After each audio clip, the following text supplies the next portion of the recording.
दिव्या शिंदे सरकार आणि ओमकार राऊत यांच्यामध्ये नेमकं नातं तरी काय आहे बिग बॉसच्या घरामध्ये, त्यावरच आपण आज बोलणार आहोत. कारण की संपूर्ण महाराष्ट्राला हा प्रश्न पडलेला आहे की बाबा हे नेमके मित्र आहेत, बहीणभाऊ आहेत का मित्राच्या पुढे एक स्टेप जी आहे ती गेलेली आहे, त्यावरच आपण आज बोलणार आहोत. त्याआधी मित्रांनो असेच ऑन पॉईंट जे आहे ते आपण डिस्कशन करत असतो, त्यामुळे लवकरात लवकर सबस्क्राईब करा आपल्या चॅनलला. चला आता मुद्द्याकडे वळूया.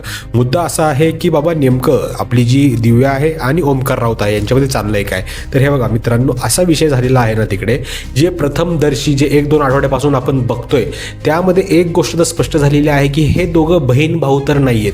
तिकडे एकमेकांबद्दल जे आहे ते अट्रॅक्शन यांचं झालेलं आहे आणि ते पहिल्या दिवसापासून जे आहे ते आपल्याला तिकडे बघायला मिळत आहे.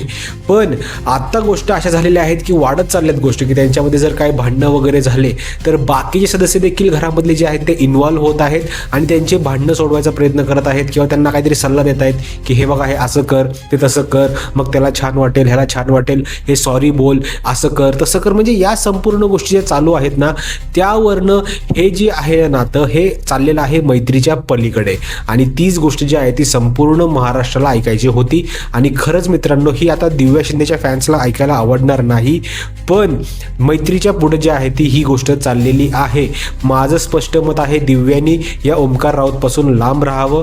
तो असाही घराच्या बाहेर आता जाणार आहे, त्यामुळे दिव्यानी फक्त तिच्या स्वतःच्या गेमवर जे आहे ते फोकस करून जे आहे ते पुढे चालायला पाहिजे. बाकी तुमचं या संपूर्ण गोष्टीवर काय मत आहे ना, नक्की कमेंट करून सांगा.